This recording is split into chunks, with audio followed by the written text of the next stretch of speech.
Eu sou professora de filosofia há um bom tempo, né? Já vamos há 18 anos de sala de aula, e ao mesmo tempo que sou professora, sou pesquisadora e gosto de entender um pouco mais o que a filosofia traz e pode apresentar para a gente em termos de vida prática, né?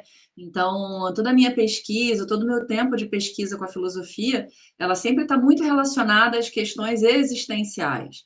Especialização, mestrado, doutorado agora, tudo isso sempre dentro desse campo mesmo de ação, que é o que para mim faz sentido, né? A gente vai estudar filosofia, para mim, particularmente, se ela não serve à vida, ela não serve para nada. Então, nesse sentido, deixa eu olhar aqui.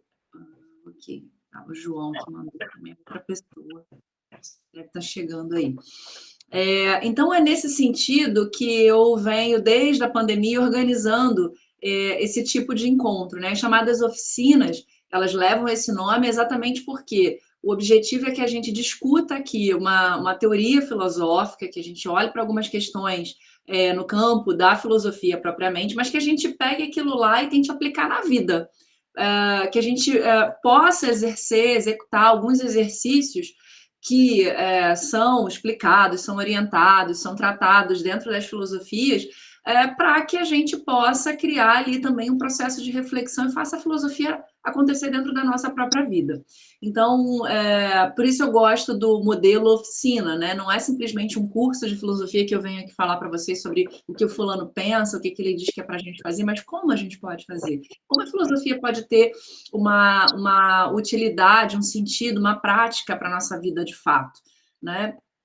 E essa oficina, ela trata de um dos meus filósofos preferidos, do qual eu estudo também há muito tempo, que é o Friedrich Nietzsche. É um filósofo alemão que viveu entre 1844 e 1900, então estava ali no século XIX, mas é um cara extremamente atual, que fala de questões muito atuais e que atende, assim, sem muito problema ou longe de qualquer dificuldade, análises que a gente pode fazer sobre nós mesmos. E eu estava pensando, inclusive, né, ontem, assim, sobre essa oficina, e eu acho que uma boa forma de defini-la, assim, em poucas palavras, é tentar ajudar vocês que estão aqui a fazer a limonada com limão, sabe? Como é que a gente pode fazer uma... Porque, cara, falar da vida e falar das experiências que a gente tem ao longo da nossa vida é falar de muitas coisas que são difíceis da gente lidar, né? Viver, autorizando aqui. Viver pode ser alguma coisa muito bacana, mas a gente sabe que uma vida plena e uma vida acontecendo é uma vida que ela possui momentos de extrema alegria, de prazer, de satisfação, mas ela também vai passar por momentos de dor, de angústia, de tristeza, de desânimo, e que nesse jogo há uma tendência muito fácil da gente de nos conectarmos com essa parte positiva e tentar esconder e jogar para debaixo do pano aquilo que não é muito legal, que não é muito bacana. Então, a ideia é tanto de trabalhar aqui propriamente o Nietzsche, mas de brincar com essa ideia do limão para fazer a limonada, é a ideia de que vamos olhar para esse lugar azedo, que talvez olhando para esse lugar azedo ali, meio incômodo, a gente consiga potencializar esses espaços de alegria, de satisfação, né, e de prazer que a vida nos traz. E é mais ou menos sobre isso aí que a gente vai falar hoje aqui. João, Margarida, não sei qual dos dois está aí. Querido, tudo bom? Prazer te ter aqui.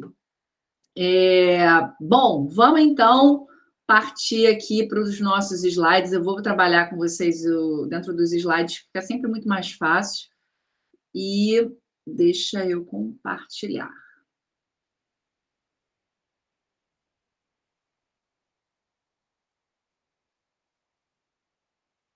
Bom, então, como eu tinha dito, esse aí é o nosso filósofo, né? Nietzsche. Essa é uma foto clássica dele, né? E quero falar um pouco sobre a plasticidade e a criação da vida a partir do pensamento do Nietzsche. E quando eu falo dessa ideia de plasticidade e de criação da vida, é exatamente a partir de uma possibilidade que a gente tem de se moldar de muitas formas, de muitas maneiras. Eu gosto de pensar numa coisa muito simples, um saco de mercado. Saca? saco de mercado que você amassa, vira uma bolinha, mas que você pode abrir e ele ocupa, né? Você pode colocar muita coisa ali dentro. A gente é mais ou menos isso. A gente é uma coisa que pode ser muitas outras. Ou uma outra brincadeira que dá para a gente perceber a dimensão disso é pensar naquela brincadeira com a bexiga, que você vai transformando ela em vários bichinhos. A gente é mais ou menos isso, né? E é a partir dessa possibilidade, né, dessa compreensão de que nós somos plásticos e que é esse mundo, há esse mundo de possibilidades de nos transformarmos, que a vida se torna um lugar de criação. Olha que coisa incrível que a gente pode tirar daí já de cara. A ideia de que quando eu me vejo como um sujeito capaz de me moldar de muitas formas e que isso depende muito mais de mim do que eu imagino, eu estou criando uma vida única, singular, autêntica, que não tem outra igual, não tem outra igual no mundo. Exatamente porque a maneira como eu vou desenhar essa plasticidade, ela é muito própria. Agora, para que a gente consiga fazer isso com propriedade, é aí que vem a importância da gente olhar não só para esse lado bacana, prazeroso, gostoso da vida, mas para aquilo que é incômodo, aquilo que é doloroso, aquilo que é difícil, porque é exatamente na conjunção desses dois ambientes que a gente é capaz de entender o que faz, de fato, sentido para a nossa vida e o que não faz sentido para a nossa vida. Se a gente está com uma perspectiva só, olhando só por um lado, a gente não é capaz de tornar essa vida criativa com toda a sua potencialidade de ser. Né? Então, por mais que seja difícil para a gente, às vezes, ter que encarar as dificuldades e as dores e etc e tal, o caminho mais produtivo para que a gente se construa, se reconstrua e se torne o que a gente vai chamar de uma obra de arte é exatamente na conjunção desses aspectos tão distintos. Mas, dado esse panorama geral, vamos partir aqui para um olhar mais de perto, então, sobre o que significa essa dor e esse sofrimento que eu estou tentando resgatar aqui com vocês, para dizer, gente, vale a pena, né? Estou tentando convencer vocês a olhar para esse lugar que a gente foge tanto para dizer, olha, eu não estou dizendo... E um detalhe que fique claro, gente, não estou dizendo aqui que a gente tem que caçar problema na vida. Não entendam desse jeito. Não é, eu preciso arrumar um problema, porque se eu arrumar um problema eu vou ser uma pessoa mais feliz depois disso. Longe desse movimento, não é isso. A questão é, o problema vai chegar, queridos, vai chegar. E a ideia é, olha de frente para ele, sabe? Bate no peito, assim, abre o peito e fala, vou segurar essa. É esse movimento que a gente precisa estar atento para fazer, tá? E o que isso tem de favorável? E eu vou falar aqui para vocês num panorama geral mesmo, sabe? Em termos de construção do ser humano. E são análises que o próprio Nietzsche vai fazer. Ele diz que a partir da dor e do sofrimento, que são duas coisas diferentes, tá? A dor é o impacto imediato que nós sofremos diante de uma ação externa. Então, você perdeu alguma coisa, sentiu alguma coisa, deu uma topada, o efeito imediato. O sofrimento, uma palavra que vai para o francês e para o latim, enfim, que no final das contas vai significar um carregar. O souffre, aquele que carrega, que suporta. É um botar sua sacolinha de pedras e ir levando, tá? E o problema talvez não seja exatamente em carregar esse sofrimento. O problema é o que você vai fazer ou como você vai carregar isso.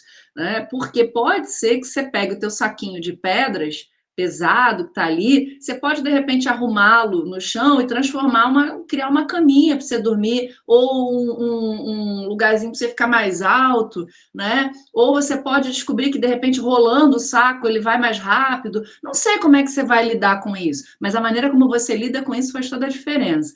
Então o Nietzsche, quando ele vai vai fazer suas análises sobre a questão da dor e do sofrimento, ele nos lembra que na origem da construção, né, do próprio ser humano, do Homo sapiens, né? E desse sujeito que vai ser também, obviamente, dotado aí de uma consciência sobre as coisas, ele vai dizer que a dor e o sofrimento foram importantes para que a gente criasse uma espécie de pensamento antecipado, que a gente pode pensar numa espécie de memória. Então, a ideia inclusive até vi um meme outro dia sobre isso, né? Tipo, tem uma plantinha ali bonitinha e tal, e aí chega o sujeito, ele vai lá e come a plantinha, e os outros olham e falam, ih, morreu. essa plantinha aí não é uma boa ideia. E fica essa informação, né? Você fala, cara, a gente não pode chegar perto daquele alimento, daquela planta, a gente não pode entrar naquele rio, a gente não pode fazer tal coisa. E a gente vai conduzindo, então, uma lógica de pensamento que nos possibilita levar uma vida considerando como é que a gente deve proceder, o que, que a gente pode, o que, que a gente não pode fazer, onde a gente pode ir, onde a gente não pode ir. Então, essa antecipação do pensamento, ela advém exatamente a partir de alguma dor, ou direta e imediata no sujeito, ou da observação do que aquilo gerou em outro, né? Em outrem. A vida social, então, ela vai se estabelecendo, a gente vai virando sujeitos que vivem em comunidade, exatamente isso vai ser possibilitado porque nós passamos, então, a poder fazer promessas, porque agora a gente tem uma memória, a gente vai sendo constituído de uma memória fortemente dada a partir dessas experiências negativas. Então, olha só que interessante que não se sinta mal se você é uma pessoazinha que foge da dor e do sofrimento hoje, né? Foge ao mesmo tempo, não quer sentir, mas quando sente tem aquela dificuldade de lidar com aquilo. Por que a gente tem a dificuldade de lidar? Porque, a gente é quem a gente é exatamente porque fomos sendo marcados a ferro com as dores. Elas foram importantes pra caramba. Se a gente vive numa sociedade, se a gente vive numa comunidade, isso está diretamente relacionado ao fato de que a gente foi marcado pela dor. Em que medida essa marca foi aparecendo, ela foi surgindo dessa maneira como eu falei, né, de você experimentar e ver que o outro morreu porque comeu a planta, ou do outro que entrou no rio, ou de você porque queimou o dedo no fogo, ali, né, estou pensando no pessoal ali que está construindo ou descobrindo, né, e inventando esse mundo que a gente conhece. Então a gente vai ali percebendo os nossos limites para a sobrevivência, ao mesmo tempo que a gente percebe que dentro de uma estrutura de unidade, ou seja, convivendo com outras pessoas, a gente tem mais chance de viver por mais tempo. Ser humano sozinho, isolado no mundo, é um sujeito... Deixa eu abrir aqui para ver se tem gente querendo entrar. Não. Então, ser humano sozinho, isolado no mundo, vive muito menos tempo. E quando se percebe que em conjunto a gente é forte, olha que bonito isso, né? Em conjunto a gente é mais forte, porque um protege o outro, porque um acaba dando conta da vida do outro. E é muito interessante quando a gente pensa nas primeiras comunidades e organizações, se a gente pensar nos gregos, por exemplo, chamados genos, que eram tribos, né, organizadas ali, e a ausência, olha que interessante, havia uma ausência de consciência de si. Ou seja, as pessoas elas não se viam separadas, isoladas umas das outras. Elas se viam como um conjunto. Eu não sou Roberta, eu sou a minha comunidade. Se eu estou um pouco afastada da minha tribo e eu vejo que tem um leão ali que está tentando entrar e se aproximar da tribo, eu até brinco com os meus alunos dando esse exemplo, né? Se tu vive lá entre os gregos, dentro daquele contexto, o que você vai fazer, aluno? E aí eles falam, eu vou... Quem não entendeu a aula, né? Vira e fala assim, eu vou correr, vou fugir, vou fazer... Não, a resposta não é essa. A resposta é você vai enfrentar o leão porque você vai proteger aquilo que é maior do que você, que é a tua comunidade. Você é só um pedaço dessa comunidade. Então, veja só, a gente vai, então, entendendo que, em conjunto, a gente é mais forte. Agora, em conjunto, a gente também vai ter que abrir mão de alguns elementos que nos compõem. Tanto é que eu estou falando aqui para vocês dessa ausência do negócio chamado consciência de si. Essa ausência ela está diretamente relacionada com a ideia de que eu nem alcanço. Tem um momento que a gente não alcança, então a possibilidade de se pensar como alguma coisa que tem vontade, que tem gosto, que tem interesse, que tem uma vida própria e isolada e específica. Por que a gente está meio que abrindo mão disso? Em nome da vida em sociedade, em nome da vida com o outro. Quando a gente está com o outro, a gente acaba tendo que abrir mão de alguns elementos que são muito próprios, em nome dessa convivência mesmo, tá? É também a partir da dor e do sofrimento que a gente vai ter produção de conhecimento, que a gente vai produzir ciência, que a gente vai fazer experimento, que a gente vai experimentar o mundo, a natureza, vai testar, vai observar, vai entender como é que as coisas funcionam e vai fixando coisas. A gente vai constituir aí a consciência como sendo esse lugar capaz de articular e de guardar a tal da promessa e da memória, porque só promete quem tem memória, tá? E essa consciência ela vai se constituir exatamente autorizando e possibilitando a nossa comunicação enriquecidíssima como é a comunicação humana. Claro que os outros animais também se comunicam, também têm suas linguagens, etc e tal, mas sabemos o quanto é complexa a comunicação no ser humano. É também aí que a gente vai estabelecendo essas. E aí estamos agora amadurecendo um pouco mais, a gente vai estabelecendo as regras, as normas, as leis de convivência. Tudo isso vai também me limitando para que eu viva em conjunto. Agora, a grande questão é que no final dessa história, a gente virou indivíduo. A gente virou, aparentemente, um sujeito isolado. Um sujeito que começa agora a ter os seus interesses, a sua vontade, a sua consciência de si. Só que esse sujeito vive um grande dilema, porque ele não pode ser plenamente quem ele é, porque ele vive junto, né? Ele precisa conviver junto, então ele tem que ficar meio que se podando, mas ao mesmo tempo esse sujeito que tem que se podar, que tem que se controlar, que não pode ser quem ele é para dar conta da vida em sociedade, ele tem uma vida pessoal, íntima e intransferível que mora ali. Encontrar o meio termo, o meio do caminho, onde eu sou quem eu sou e eu sou alguém passível de conviver com outras pessoas, é um dos grandes dilemas que a gente tem, porque há uma possibilidade sempre real da gente se perder nessa brincadeira, ou para atender demasiadamente os interesses do outro, da sociedade, daquilo que as pessoas esperam que a gente seja, ou quando a gente acaba querendo fazer valer intensamente o nosso jeito de ser, passar por cima dos outros e atropelar, e porque eu sou assim. E pode até ser bonito, interessante, mas pode ser também um grande complicador. Então, é muito interessante quando a gente consegue encontrar um meio de caminho para lidar com essa vida com o outro e vai, sempre que você for caminhar nessa direção e tentar mostrar quem você é, você vai ser tolhido, você vai sofrer coerção dessa sociedade, desse outro, tá? Agora, a questão aqui é saber até que ponto você pode ir, até que ponto é saudável para você, até que ponto você dá conta de lidar com essa unidade que é você na relação com o outro. Isso não tem ninguém que possa te dizer.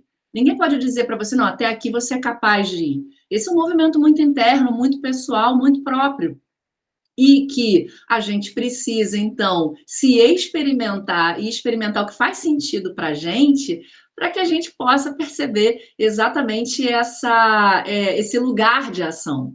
Por isso que eu reforço aqui para vocês a ideia de que lidar com a dor e com o sofrimento, olhar para isso de frente, encarar isso de frente quando isso chega, ajuda a gente a perceber o que faz sentido para a gente, o que faz sentido de fato para a nossa vida. Porque é um momento em que você percebe onde há de fato dor real, onde você só onde você está simplesmente ultrapassando uma etapa e nem é tão doloroso assim. Às vezes a gente tem tanto medo que não encara certas situações.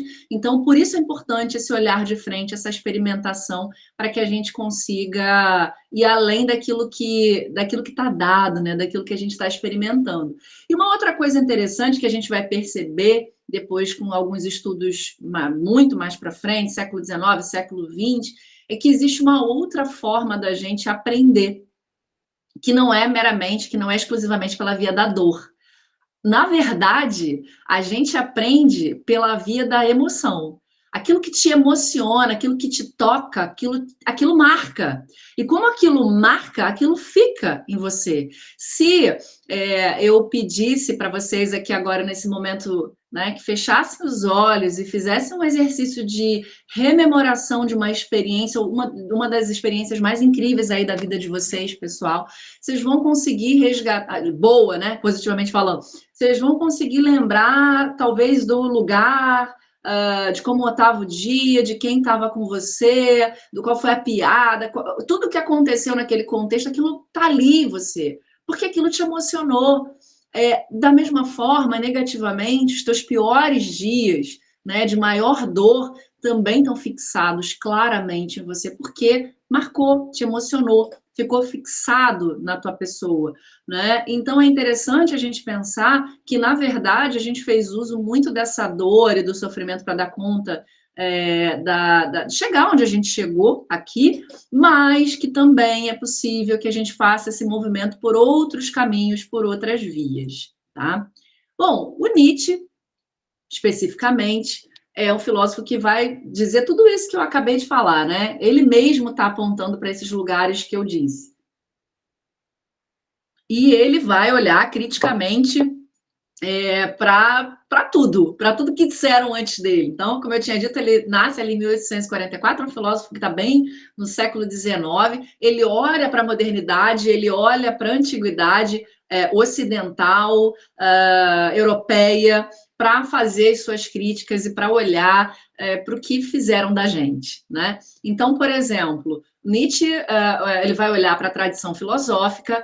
Vocês podem, né, as meninas, eu não sei o quanto dominam aí a filosofia, mas a gente tem grandes nomes, assim, Sócrates, Platão, a filosofia grega, que são emblemas assim muito representativos quando a gente fala de tradição filosófica, e que para o Nietzsche são lugares assim bastante delicados, porque ele entende que a tradição filosófica, que nasce exatamente com esse filósofo que eu acabei de citar, com Sócrates, né, e Platão, lá por volta do século V a.C., vai estabelecer um jeito de ser e de pensar, queridas e queridas, que é exatamente este que nos marca, ou seja, um modo de ser que busca a verdade, a certeza, a garantia de que podemos e devemos não só saber o que são as coisas, mas o que somos. E quando a gente diz que podemos saber o que são as coisas, eu não estou dizendo, é legal a gente saber qual é a fórmula da água, é legal a gente saber o que causa uma doença. Isso ok, isso está de fato no âmbito da possibilidade do conhecimento, mas e sobre aquilo que a gente não pode saber e a gente acha que tem que saber? A gente não tem como saber por que alguém morreu. A gente não tem porquê e como saber por que alguém largou a gente, deixou de amar a gente. Ou por que a gente deixou de amar alguém? Sabe? Esse tipo de coisa não dá para a gente controlar, não dá para a gente saber, não tá na conta, né, das respostas. A gente está no Setembro Amarelo e uma das questões que a gente trabalhou nas escolas esse mês era exatamente, obviamente, a questão do suicídio, né? E para quem já perdeu alguém para o suicídio, sabe o quanto isso é desesperador e angustiante pensar. Por quê?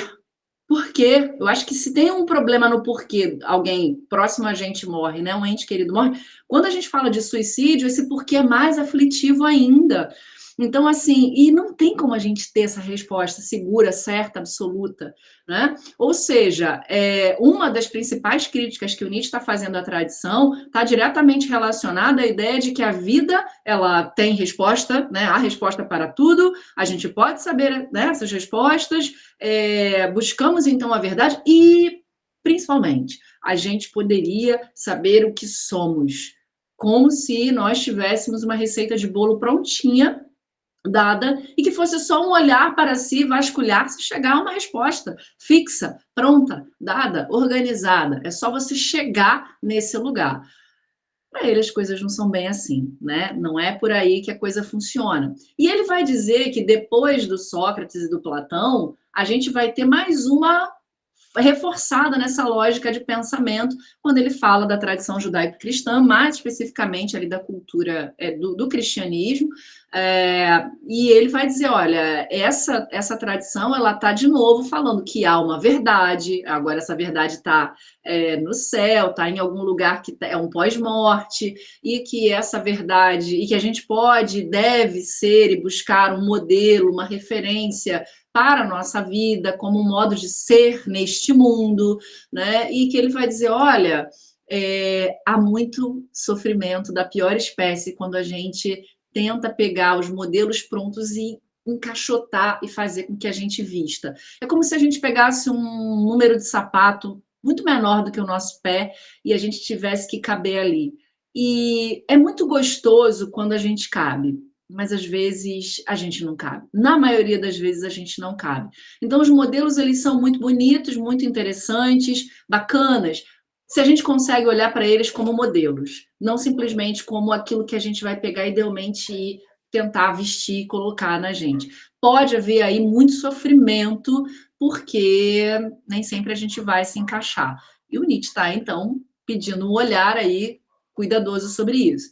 E aí ele vai falar mal da modernidade, vai dizer, olha, gente, o homem moderno foi um homem que começou a constituir o que a gente chama de ciência moderna, de método científico, e vai exaltar a ciência a todo vapor. Esse sujeito, inclusive, que nasce ele por volta do século XVI, é um sujeito que está fazendo uma coisa que vocês perceberam, né? E o Nietzsche vai dizer, esse homem moderno matou Deus. Matou Deus e colocou o cientista no lugar. Tirou Deus do seu trono e colocou o cientista ali. Esse homem moderno, ele agora, em nome dessa ciência, ele está buscando não mais o céu. Agora ele quer viver a melhor vida possível aqui, mas essa vida possível ela está no futuro.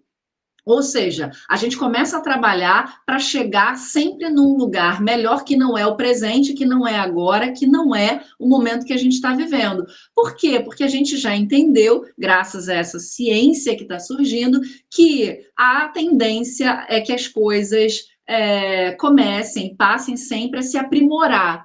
Então, nesse aprimoramento, a gente pensa que a vida acaba captando a ideia de que a vida vai ser melhor depois. E é por isso que a gente espera o dia de trabalho acabar, a gente para chegar em casa e a gente espera o final de semana chegar, porque lá a gente vai ser feliz.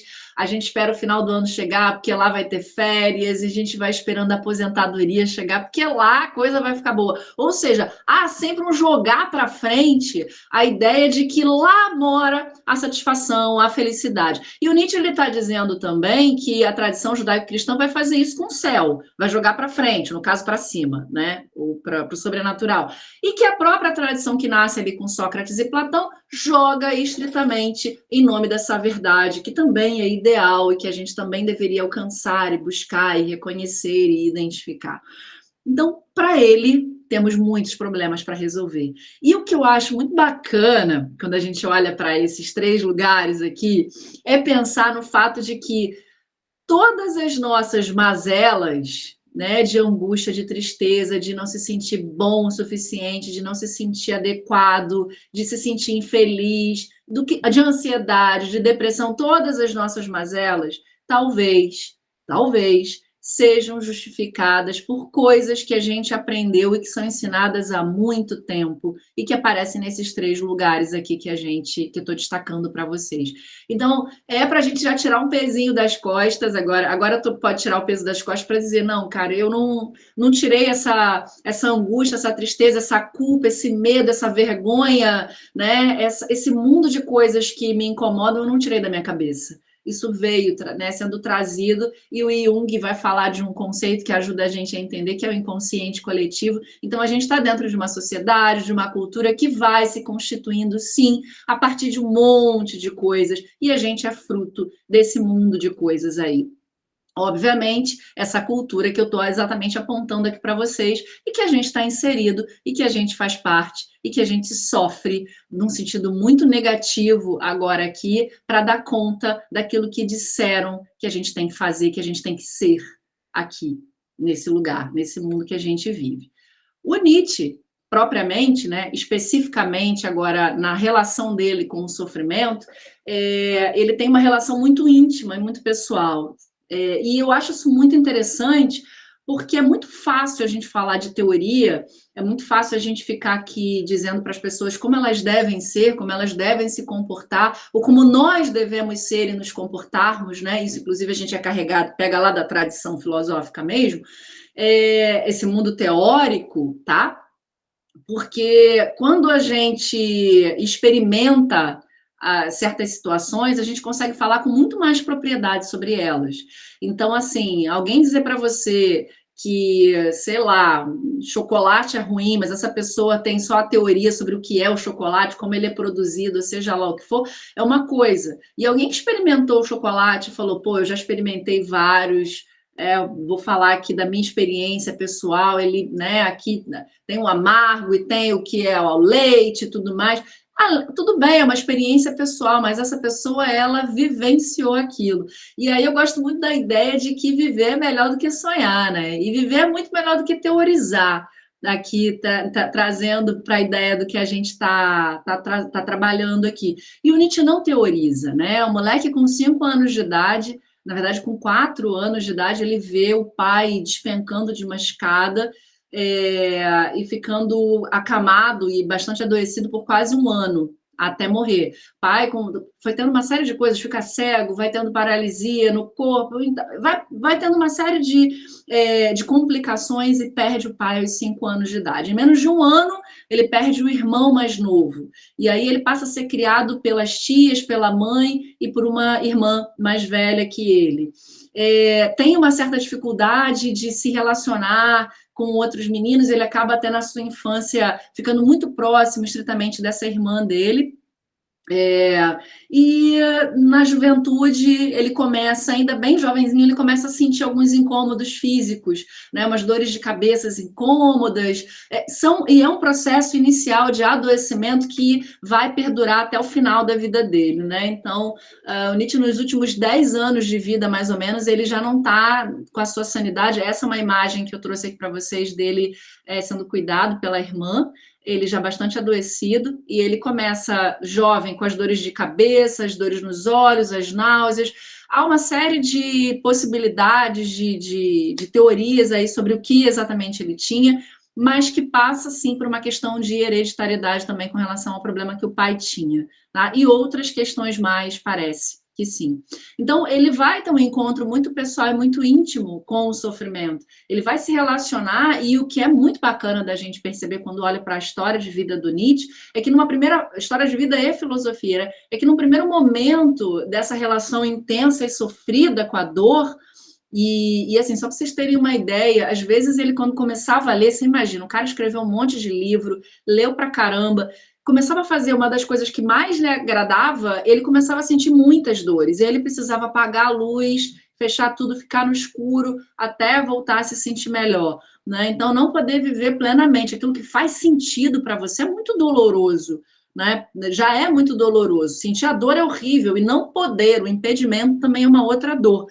E aí, então, na primeira fase da sua filosofia, do seu pensamento, ele vai dizer, olha, é interessante a gente tentar, a vida é dor, né? E a gente fica oscilando aí entre o tédio, né, e a dor, e esse movimento que faz com que a gente busque objetivos e princípios, que é um propósito que ele está pegando do mestre dele, né, do Schopenhauer, então que vai dizer, olha, se eu não quero viver nessa angústia de caçar objetivo e sofrer em nome desses objetivos, né, e alcanço o objetivo e depois a vida volta por um tédio até que eu encontre mais um outro objetivo e caça esse objetivo e sofra em nome se eu não quero viver nessa angústia, né, de ficar sentindo dor e me entristecendo porque não consigo alcançar algumas coisas, né, e acontece mesmo na vida, o que eu posso fazer? Vou me afastar da vida prática, vou me afastar da vida que me gera ânsia por objetivos, né? Só que lá pelas tantas, o Nietzsche acaba tendo um encontro, né? Ele vai se afastar por mais algum momento de adoecimento, ele acaba se afastando das suas obrigações, isso vai acontecer em alguns momentos, mas num desses afastamentos ele vai para a Itália, ele vai para Sorrento, e vai passar uns bons, belos dias junto de alguns amigos, né, queridos dele. E lá com essa galera, no ambiente praieiro, né, que ele adorava ir e tal, eles vão fazer estudos sobre alguns grandes nomes do pensamento de um modo geral, não só filósofos estritamente. Mas a ideia é que, a partir da análise crítica sobre esses caras, o Nietzsche olha e fala assim, esse pessoal, cara, teve uma vida que não foi fácil. Mas só que legal que depois que eles passaram alguns problemas na vida, algumas dificuldades, não é que eles ficaram mais fortes, não é que eles parece que assim se potencializaram e superaram aquilo que aparentemente era uma dificuldade. E ali o Nietzsche começa a ter uma grande virada na maneira como ele vai pensar a vida e como ele vai pensar mesmo filosofia. E vai se afastar daquele movimento inicial. Então, olha só que interessante. Ele começa a perceber que pessoas, grandes nomes, renomados nomes, né, pessoas importantes, que passavam por muitas dificuldades, mas encaravam essas dificuldades de frente, quando olhavam para esses problemas e aprendiam com eles, ficavam mais fortes ainda e se tornavam exatamente esses grandes nomes.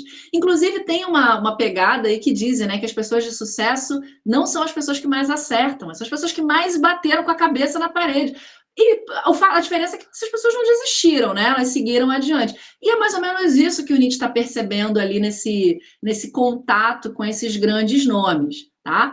E por isso é interessante a gente entender que faz muito sentido pensar, e eu trouxe aqui uma frase dessa crônica que depois eu vou apresentar para vocês inteiramente, essa frase que diz: viver é falar de corda em casa de enforcado.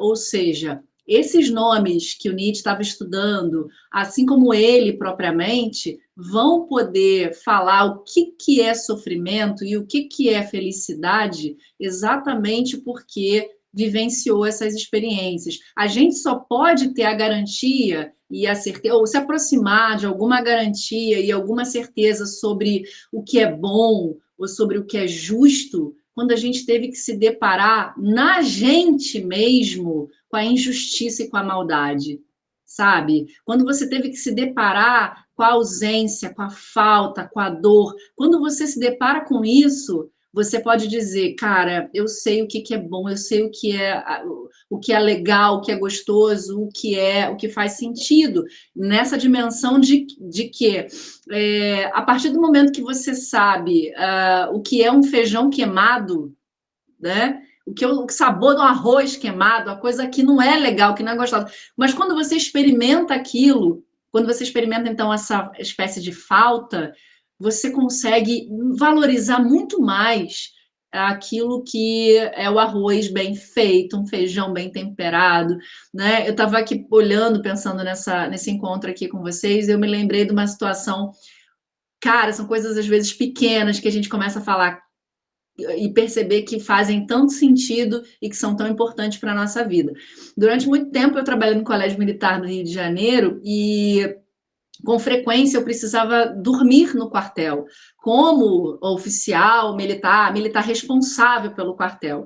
E o que isso significava? Que eu ia ficar acordada até muito tarde, fora do meu horário que eu gostava, né? Acordada até muito tarde, e ia dormir sentindo frio, que era porque aquela roupa não me aquecia, sentindo frio, dormindo numa cama ruim, num travesseiro pior ainda, numa noite mal dormida, porque eu tinha que ficar preocupada ali, eu era responsável pelo quartel.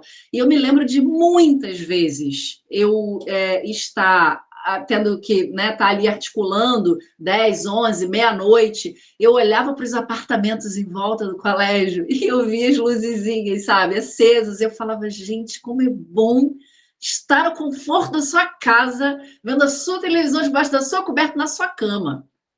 E eu olhava e eu sentia uma inveja daquelas pessoas, que eu nem via aquelas pessoas, mas eu imaginava que elas estavam na casa delas, né? Isso para mim já era o suficiente.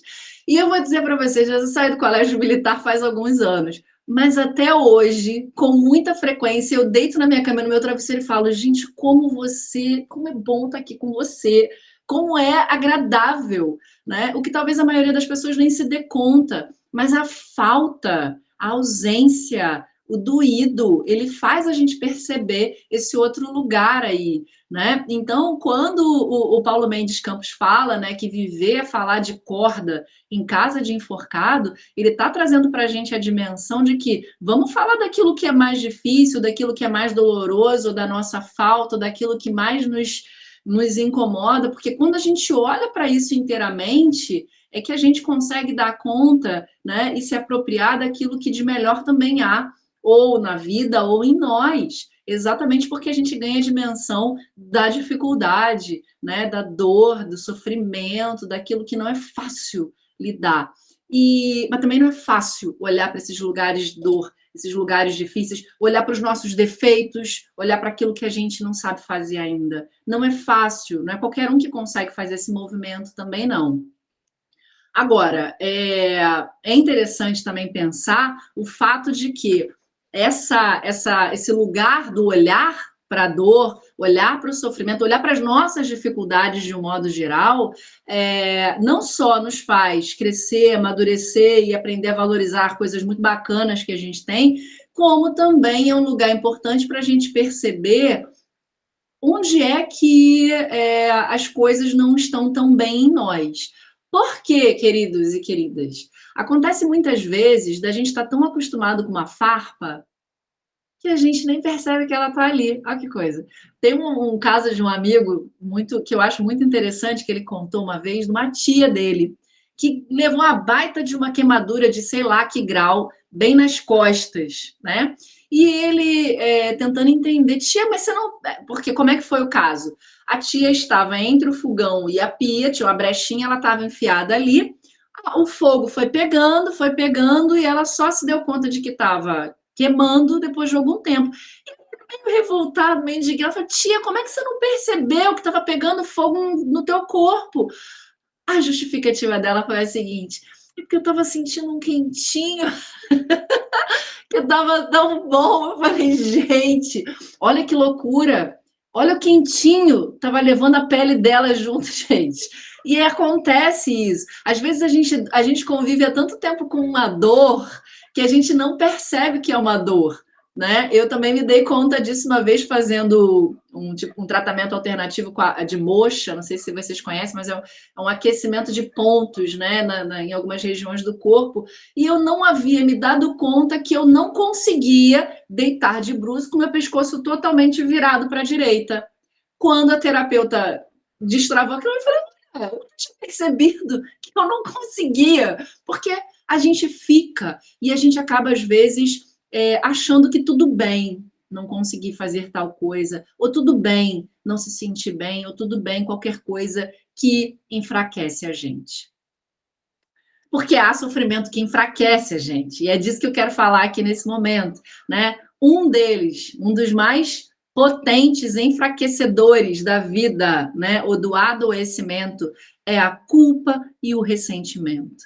Quando eu falo de culpa, eu estou querendo dizer aqui aquele tipo de sentimento que a gente carrega quando acha que poderia ter feito diferente, quando a gente acha que deveria ter feito diferente, quando, na verdade, não existe essa possibilidade. A gente sabe que o que foi feito, foi feito. E que se fosse lhe dado a oportunidade, vamos fazer ainda assim um exercício mental, se ele fosse lhe dado a oportunidade de repetir 1000 vezes aquela situação que você se sente culpado, sem ter memória, tá? Por 1000 vezes você faria exatamente a mesmíssima coisa, porque era o que você podia ter feito. Era a única coisa que você podia ter feito, tá? Ah, Roberta, mas eu tinha ficado em dúvida, na hora da execução você ia fazer exatamente a mesma coisa. Então, o que a gente pode fazer nesse caso, é olhar para essa nossa ação, para esse nosso eu do passado e entender que ele foi o melhor que ele pôde. E eu acho uma baita de uma sacanagem isso, porque se uma outra pessoa chega para você e te conta uma história muito semelhante com a que você está se sentindo culpado aí, né? Ah, Roberta, sei lá, bati no meu filho, tô aqui me sentindo mal e tal, não sei o quê. Você vira para essa pessoa, né? Vamos considerar aqui que eu esteja me sentindo culpada porque bati no meu filho, tá? Alguém chegar para mim e fala: puxa, bati no meu filho, conta uma história semelhante à que eu tenho. Eu olho para essa pessoa e falo assim, cara, aconteceu, né? Às vezes você não estava num bom momento, enfim, não vai se condenar por isso. Você vai ser super complacente, você vai abraçar a pessoa, se você tem, óbvio, que você conhece essa história, a história da pessoa, você conhece a história da pessoa, você sabe que ela não é violenta, agressiva, que foi um momento que aconteceu, você entende, você fala isso para ela, você lembra ela disso. Agora, você, que é a pessoa com quem você convive por sabe lá quantos anos, você tem a capacidade de ser do mal, de dizer você não vale nada, você tinha que ser diferente. Cara, olha que falta de amor próprio que a gente tem com a gente mesmo, né? Ficou meio redundante aqui a minha fala, mas é bem isso. A gente respeita muito mais o outro do que o nosso eu que foi outro dia, o dia de ontem, sabe? Isso é muita cretinice da nossa parte. Outra coisa, dentro desse combo aí, o ressentimento. Ressentir, né? Eu senti de novo. E aí agora eu vou trabalhar numa outra perspectiva. Agora não sou eu mais que faço, como é o caso da culpa, mas o outro que faz comigo alguma coisa. E o Rossando Klinger, acho que é esse o nome dele, que é um psicólogo interessantíssimo, uma vez ele deu um exemplo muito bacana, ele é para definir o ressentimento. Ele diz assim: o ressentimento é como se você tivesse vomitado dentro de uma caixa e todo mundo que chega perto de você, você abre a caixa e conta toda a história do vômito. Por que você vomitou? Você abre, você mostra para a pessoa e você conta para ela assim, por que você está com aquele vômito ali, como é que foi, o que você comeu, né, que aconteceu para você ter ficado daquele jeito. Ou seja, vocês imaginam conforme você vai ficando mais tempo com aquilo ali, quanto aquilo ali vai apodrecendo dentro de você, vai piorando, vai se enraizando, e o quanto aquilo te faz mal? Não, nem sempre a gente tem a dimensão do quanto esse tipo de comportamento nos faz mal. Muitas vezes a gente simplesmente carrega a ideia de que eu fui injustiçado, né? Quando eu conto, eu me sinto de alguma forma vingado, porque eu estou ali, né, dividindo e fazendo com que outras pessoas saibam da minha dor e do meu sofrimento, quando na verdade o que você está fazendo é só potencializando, né, aquele vômito estragado dentro de você que não vai te levar a lugar nenhum, querido, né? Por quê? Porque é um negócio parado. Você quer resolver teu problema? Você faz o seguinte, eu até vou falar disso depois, mas assim, pega aquilo ali que você fez, ou que tá te incomodando, coloca aquilo ali num lugar produtivo. Então, por exemplo, eu estava num café filosófico ontem, né? Um evento lindo, e que me pediram para falar um pouco sobre a minha, era sobre escrita criativa, e que eu ia falar um pouco sobre o meu livro, né? Que é um livro baseado, tá até aqui na mão, baseado na minha dissertação, do mestrado, e que eu falo sobre sofrimento também, e tudo mais. E eu fiquei assim, cara, o que eu vou falar exatamente? A psicóloga tinha falado sobre escrita criativa e eu sabia que a minha fala ia vir nessa direção. E aí eu fui entender o que era escrita criativa com ela, quando ela fala, olha, escrita criativa, você não vai literalmente dizer o que aconteceu com você. Ah, acordei de manhã e fulano me xingou. Não é isso. Você vai expor ali como você se sente, os teus sentimentos, né? Uma condução diferente, não é literal sobre aquilo que se passa em você. E aí, ouvindo ela falar, eu falei, pô, isso, né? E aí eu resolvi ali na frente da escola inteira contar uma história para explicar por que esse livro saiu, né? Que não foi simplesmente porque ela era dissertação e que eu queria que virasse livro, não. A história desse livro começa com a Roberta, com 11 anos de idade, que passou por um abuso e que, com seus 36, 37 anos, toma consciência disso a partir de um gatilho. Olha que loucura. Um gatilho com 37 anos que eu falo, caraca, aconteceu isso comigo, né? E a partir desse momento eu começo a tentar entender o que estava acontecendo dentro de mim e fui para muitos lugares, né? Primeiro eu achava que eu deveria dizer na cara da pessoa o que ela tinha feito comigo, e aí fui primeiro para terapia para fazer isso, porque era o que eu queria, e aconteceu do jeito que eu queria. Fui para terapia, tomei coragem, falei na cara do sujeito o que ele tinha feito, quais eram as consequências disso, botei o dedo na cara, culpei, tudo bonitinho. Falei, agora eu vou ficar bem. Não fiquei. Não estava, porque olha que coisa, né? O vômito estava comigo ainda, eu não tinha me libertado dele. E eu continuava ali bastante angustiada, e aí veio a possibilidade de escrever o livro, já tinha me debruçado sobre a questão do sofrimento, a partir até de outras dores, né, que eu tinha passado, que eu queria entender, que eu queria me dedicar àquilo ali. Então, veja, eu vou fazer uma dissertação, eu vou fazer um mestrado sobre isso, eu vou para terapia para falar na cara da pessoa o mal que ela me fez, Eu escrevo depois um livro, porque o livro já não é mais essa dissertação. Quem vai ler meu livro não está lendo a minha dissertação, ela é cheia de experimentações da Roberta em outros lugares, muito mais a menos, né? Ninguém diz que a origem tem a ver com um abuso. E aí, por fim, em 2021, com uma outra terapeuta, já não sabendo mais o que fazer com esse vômito, para vocês verem que isso não é fácil, tá? Da gente lidar. Eu super respeito as pessoas que vivem essas dores e essas coisas ruins aí do lado de dentro. Já não sabia mais o que fazer. Eu estava indo para o doutorado, gente. Estava indo para o doutorado por causa de quê? Por causa do vômito que eu não conseguia me livrar. E aí, num dos primeiros encontros com essa minha terapeuta atual, mais um salve, né, Paty, para Bianca. Eu acho que essa história acho que eu nunca te contei. Eu virei, e aí veio essa questão, e a Bianca tentando, né, me orientar, falar alguma coisa bacana, tentando me dizer alguma coisa que fizesse sentido, e eu virei para ela e falei assim: olha só, não importa o que você diga, porque eu fui vítima. Não importa dizer qualquer coisa, não adianta, eu não quero ressignificar isso. Não tem nada que justifique o que aconteceu. Eu fui uma vítima desse caso. Eu tinha só 11 anos. Eu não tenho culpa de nada, eu não tenho responsabilidade por nada, e eu não acho que faça sentido qualquer coisa que você vai me dizer. E aí, ela fez a coisa mais incrível, quer dizer, eu admiro a Bianca por muitas razões, mas isso, assim, foi muito legal. Ela virou para mim, olhou bem, acho que ela nem sabia também o que ela estava fazendo, mas ela olhou dentro da minha cara, assim, respirou fundo e falou: você tem razão, você é vítima. Não tem nada que apague isso, não tem nada que apague o mal que você sofreu. Mas o que você vai fazer com isso que você tem que está na tua mão?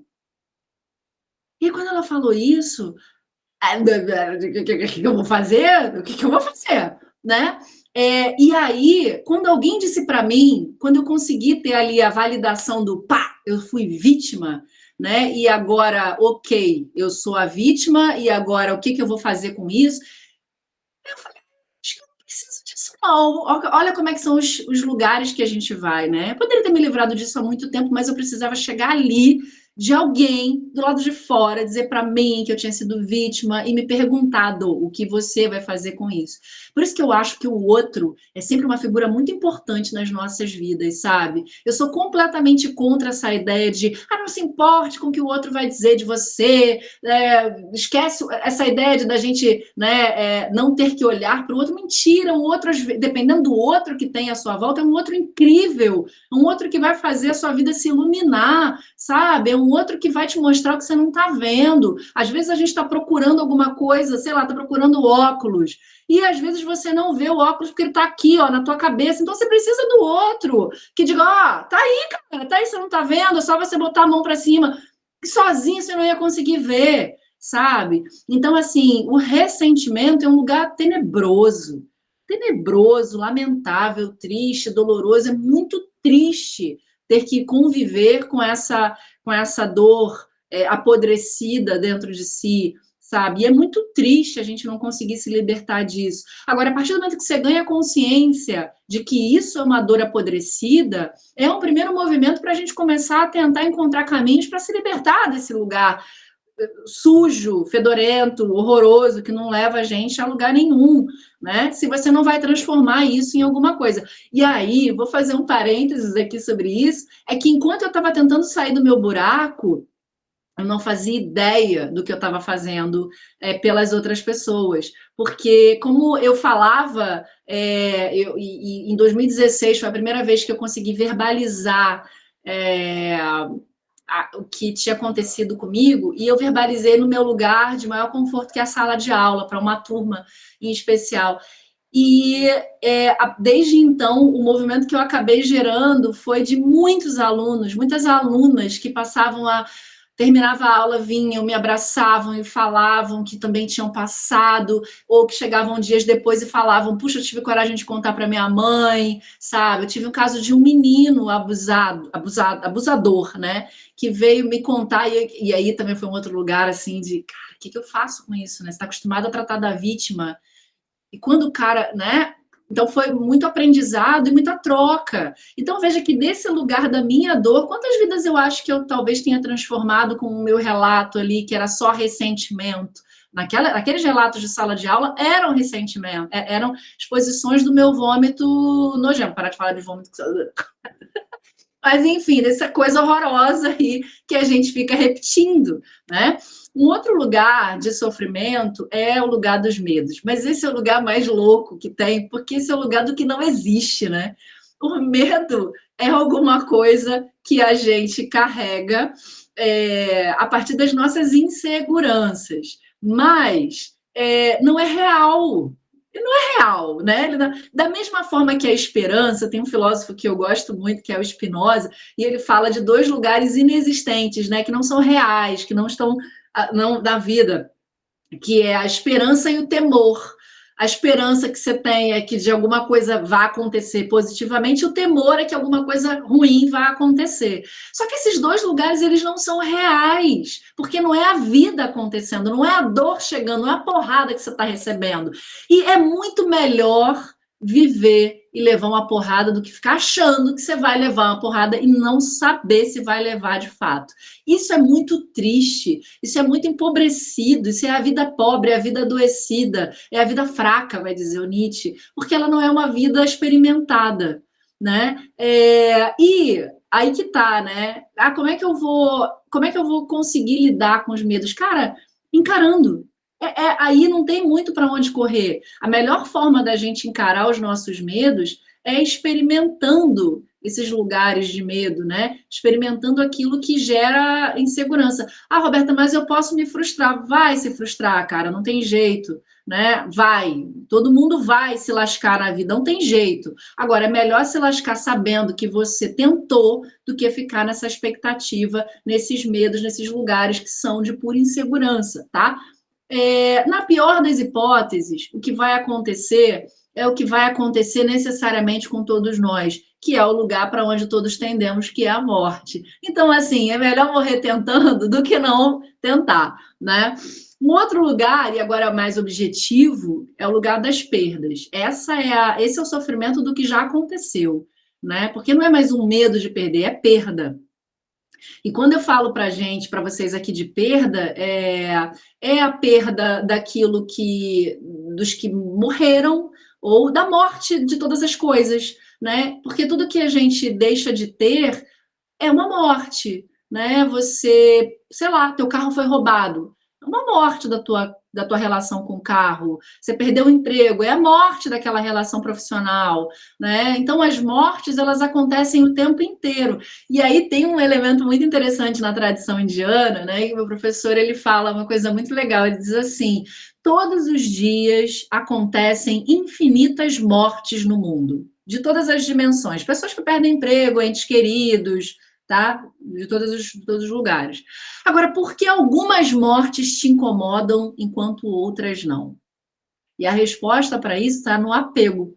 A questão é que as mortes que me incomodam, as mortes que me doem, que me fazem sofrer, são as mortes daquilo que eu estou apegado, conectado, aquilo que me gera prazer, satisfação, as relações que me causam ali alguma potencialização. Ah, Roberto, você está dizendo então que não é para eu lamentar porque perdi alguma coisa? Claro que a gente vai lamentar, a gente é humano, a gente sente, e é bom sentir prazer, é bom estar com quem a gente gosta, é bom estar nos lugares que a gente quer estar. Agora, vamos tentar olhar para as perdas entendendo o movimento que a vida faz, né? Esse movimento de transformação e de mudança constante, que é, inclusive, um elemento que o Nietzsche vai trazer, carregado e influenciado lá pelos filósofos antes dessa tradição do Sócrates e do Platão, que vem com Heráclito, por exemplo. Heráclito é o filósofo do devir, do movimento, do vir a ser. Gente, a vida não vai parar porque você quer. Senão, né, o alecrim dourado que quer que a vida pare, que as pessoas não saiam da sua vida, né, que tudo ocorra lindamente. Tem uma análise que esse Heráclito faz, esse filósofo maravilhoso, que eu também adoro, faz, que é o seguinte, a vida, agora eu vou traduzir o Heráclito para uma linguagem aqui atual. O Heráclito, ele diz que a vida tem o seu flow. A vida tem o seu flow, tem o seu movimento. Se, bobinho, os teus interesses estão batendo, estão indo ali, ó, junto com o flow da vida, né? Ou, na verdade, se os teus interesses estão acontecendo, se a vida está, olha, a vida está fluindo para mim, quanta sorte eu tenho, ó, que lindo, maravilhoso. Mentira, você não tem sorte, não é sorte que você tem. É que, por um acaso, não sei agora aqui explicar, o flow da vida e o seu flow estão harmonizados. Então, o que a vida quer é o que você quer. Se o que a vida quer é o que você quer, você tem a impressão de que está acontecendo na tua vida aquilo que, ó, a vida está sorrindo para mim, né? Agora, o contrário pode acontecer. A vida está indo para um lado, você está indo para o outro, você fala, gente, mas que coisa horrorosa, a vida não está funcionando. Porque, cara, o caminho da vida é o caminho da vida, ela não vai se render aos teus interesses, tá? O Nietzsche, ele fala uma coisa que eu acho fantástica, ele diz assim, a vida é como uma mulher não virtuosa. É uma mulher muito impetuosa, que sabe o que ela quer. E quando ele diz que ela não é virtuosa, não é que ela não tem as suas virtudes, só que são as virtudes dela. Não é esse jogo moral, desses valores que a gente conhece, que diz o que é certo, que diz o que é errado. O que é certo e o que é errado para a vida, só ela sabe. Então, assim, se renda a ela, que é a melhor coisa que você pode fazer. E se ela tirou da tua vida alguma coisa, olha para isso com respeito e honre essa falta, no sentido de que se não está mais aqui, se eu não vivo mais com isso, se eu não tenho mais isso perto de mim, era o melhor que podia me acontecer, porque foi a vida que me deu, ou que me tirou, né, nesse caso.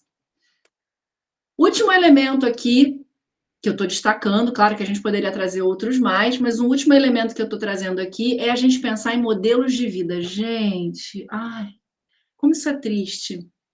Porque, olha só, a gente já comentou um pouquinho sobre modelos, né? Mas, assim, o tempo inteiro a gente se depara com um jeito certo de ser na vida, né? E como é que funciona esse negócio de jeito certo de ser, Roberta? Ah, querido, faz aí, você vai descobrir o que é jeito certo e o que é jeito errado fácil. Vai para a rede social e apresenta sei lá, um comportamento. Se todo mundo achar que é legal, esse é o modelo e o jeito certo que estão determinando para ser, e você está bonitinho, encaixotado ali. Agora, se você começa a levar porrada, né? Isso já é um indicativo de que talvez você não esteja seguindo os modelos de vida. Porque esses modelos de vida, eles são modelos não dados pela vida. Vida com V maiúsculo aí que eu estava falando, não virtuosa. Esses modelos de vida são os modelos estabelecidos socialmente para dizer como as mulheres devem ser, como os casados devem ser, como os homens devem ser, como os professores devem ser, como a gente deve ser sempre encaixotado em modelos fixos. E aí tem um outro filósofo interessantíssimo que vai falar para a gente sobre o espírito de seriedade que pode nos circundar e nos envolver para tomadas, para nos fazer agirmos de uma determinada forma, que é o Sartre. Né? O Sartre é um filósofo que morreu em 1980, então a gente chama de filósofo contemporâneo, e o Sartre diz o seguinte, que a maioria das pessoas tem muita dificuldade de escolher e de tomar consciência daquilo que faz sentido para a sua própria vida. E, em nome disso, acata os modelos prontos para a prática da vida. Então, e o Sartre vai dizer, né, que um garçom que se comporta como um garçom, que age como um garçom, que fala como um garçom, que segura uma bandeja como um garçom, e se a gente parar para pensar, em tudo quanto é canto, gente, o garçom parece que, né, ele veste uma roupinha, não é só roupinha, ele veste um personagem, ele, todo canto garçom é tão parecido com garçom, né? Você olha e fala, gente, é um garçom. É muito interessante isso.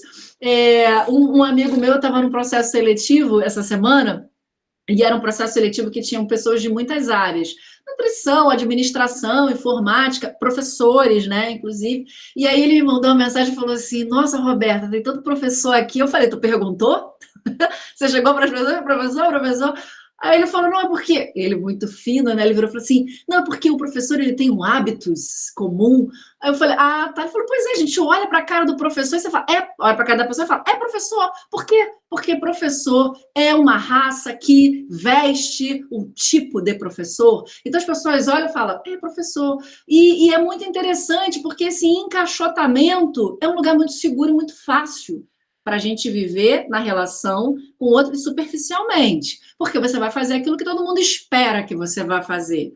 O lugar da autenticidade, da singularidade, ele tem duas possibilidades muito intensas. Pode ser que dê uma merda quando você é muito autêntico, mas pode ser que você brilhe loucamente, que você seja visto, admirado, amado, salve, salve. Esses dois lugares a gente teme, tá? A gente não teme só a frustração, o erro e a falha, não. A gente tem medo também de brilhar, de ser grande, de aparecer e tudo mais. E por isso é muito mais fácil viver na vida medíocre, que é a vida dos modelos e dos estilos já prontos e já dados. Você pega a roupinha e veste. Ah, Roberta, mas eu sou bancária, né, cara? O que eu vou fazer ali de novidade? O que eu posso fazer de originalidade para não ter, para não vestir simplesmente a roupinha de bancário?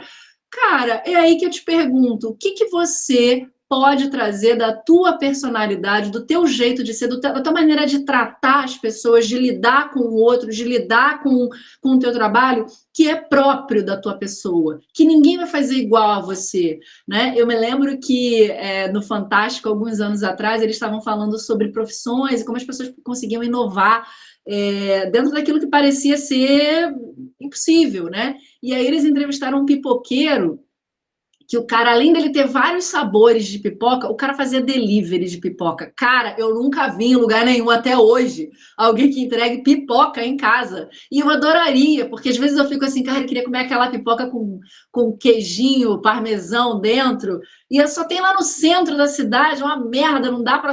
E eu tenho que encontrar o pipoqueiro, é tão trabalhoso isso. Se tivesse um cara que entrega pipoca, isso é muito maneiro. Então, assim, é tão original e tão simples e tão próprio e tão bacana e é tão diferenciado, sabe? E às vezes é muito simples essa singularidade. Às vezes ela é muito simples, mas é mais fácil fazer mais do mesmo.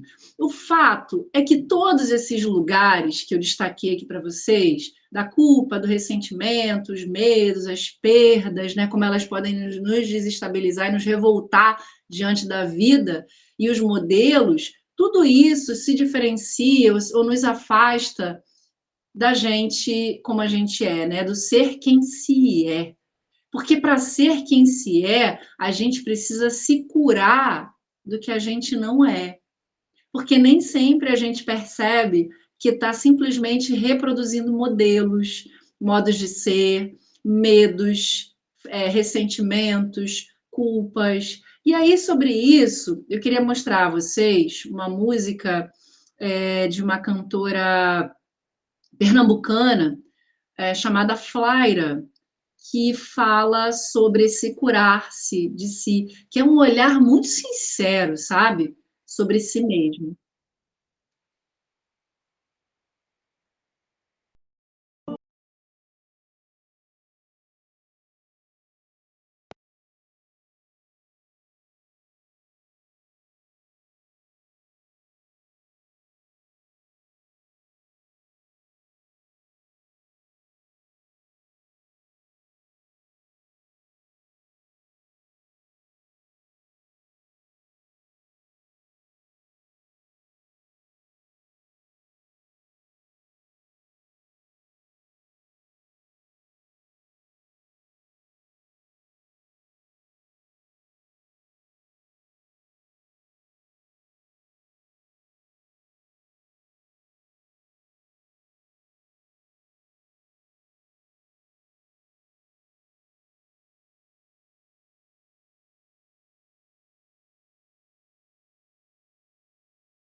Eu acho essa letra assim muito forte, muito doída. Legal para assim, Apaga a luz do quarto, fica sozinho, escuta, reflete sobre isso, sabe?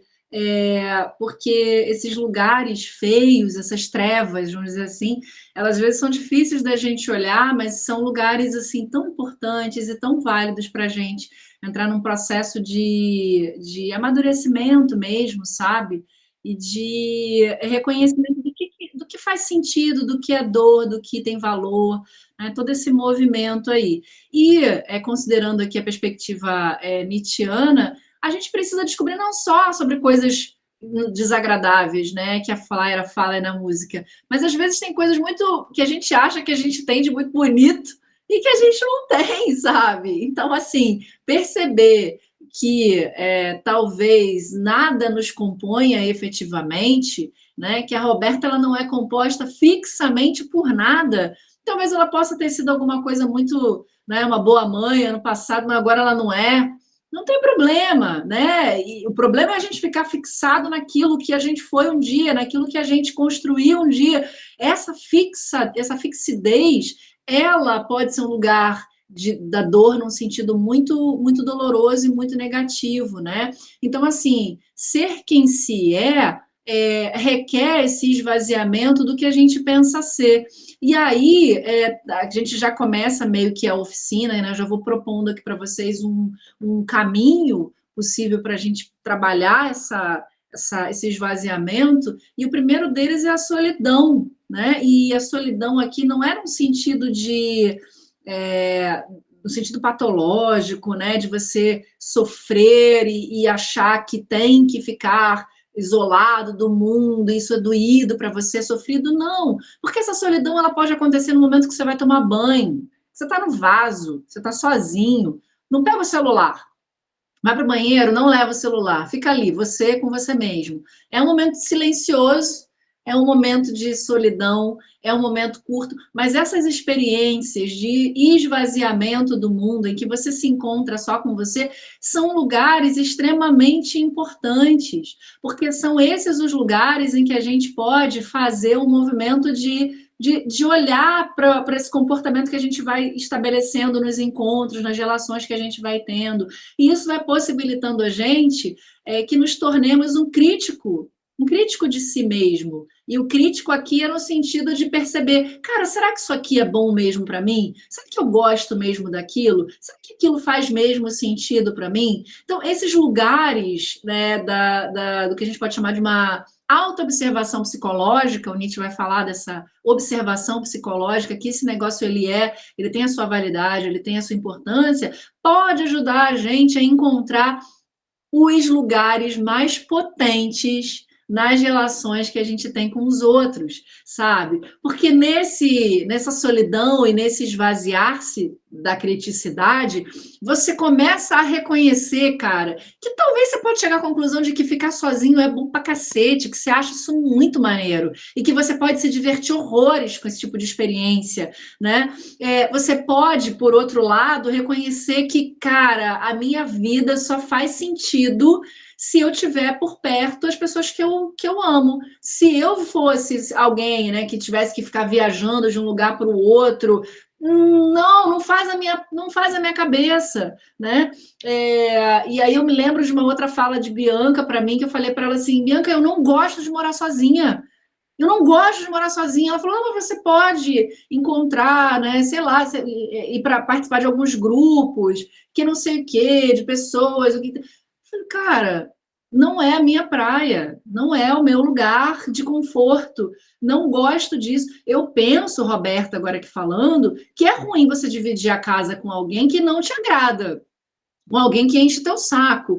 Mas assim, se você divide a casa com os seus amores, cara, é isso que eu quero, é isso que eu gosto, é isso que faz sentido para mim. Então, assim, e esse lugar da solidão, ele é um lugar que te ajuda a depurar, sabe? A refinar o que de fato faz sentido para você. E é aí que a gente vai encontrando pistas, Nietzsche vai usar essa palavra, né? Pistas para a gente se reencontrar com a gente mesmo.